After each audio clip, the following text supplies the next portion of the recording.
এই চলছে আমাদের 100 দিনের প্রকল্প। 100 দিনের কাজ 1 ঘন্টায় শেষ করার তোড়জোড় চলছে। বিগত প্রায় 1 মাস ধরে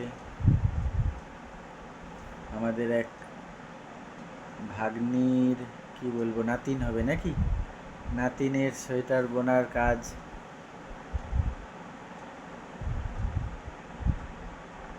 অবশেষে এখন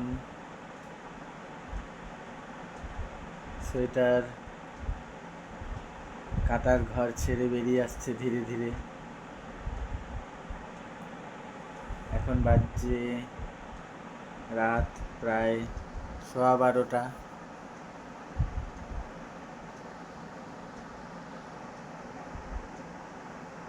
বিশ্ব যখন নিদ্রামগ্ন, গগন অন্ধকার, সোয়েটার বুনে চলে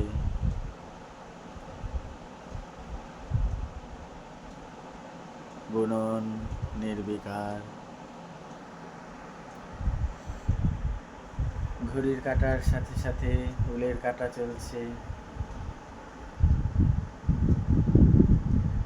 লাল গোলা কাঁটার সাথে সাথে হাতের খেলা। ধীরে ধীরে সোয়েটার নিজের পরিণতির দিকে এগোচ্ছে। এতদিন দুটো কাঁটার মধ্যে খেলা চলছিল,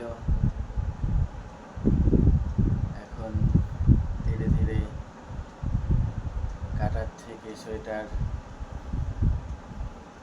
মুক্তি পাচ্ছে। এরপরে চলবে ফাইনাল কিছু বুননের কাজ।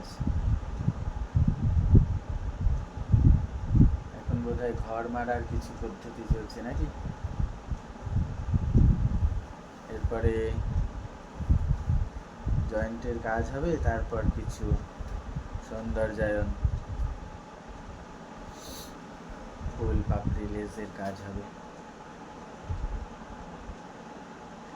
দেখেই বোঝা যাচ্ছে কতগুলি ঘর। 12 নম্বর কাটা প্রায় 450 থেকে 500 খানার মতো ঘর রয়েছে। 5 বছরের শিশুর জন্য বোনা হচ্ছে এই সোয়েটার।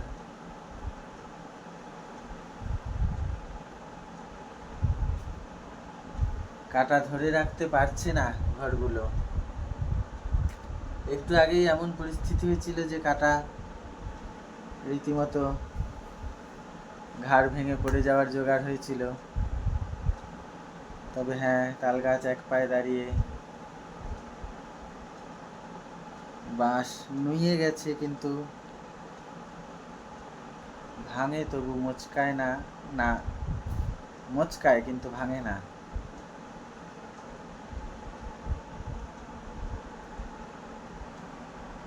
উল কাটার আত্মকথা, একটি সোয়েটার বোনার ইতিহাস।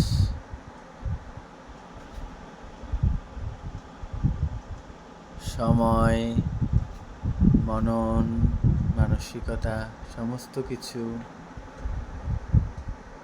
এই সোয়েটারের মধ্যে দিয়ে যে পড়বে আমাদের নাতিন নাতনি, যার উদ্দেশ্যে বানানো।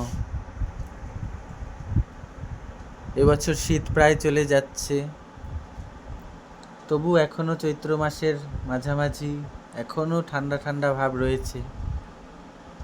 ছোট শিশু আর কটা দিন হলেও 1-2 বার গায়ে দিতেও পারে, নয়তো সামনে বছরের জন্য তোলা থাকবে।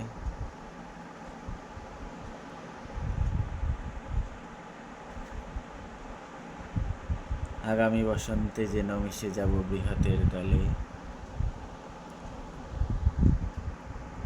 ক্ষুদ্র আমি তুচ্ছ নই, জানি আমি ভাবি বনস্পতি।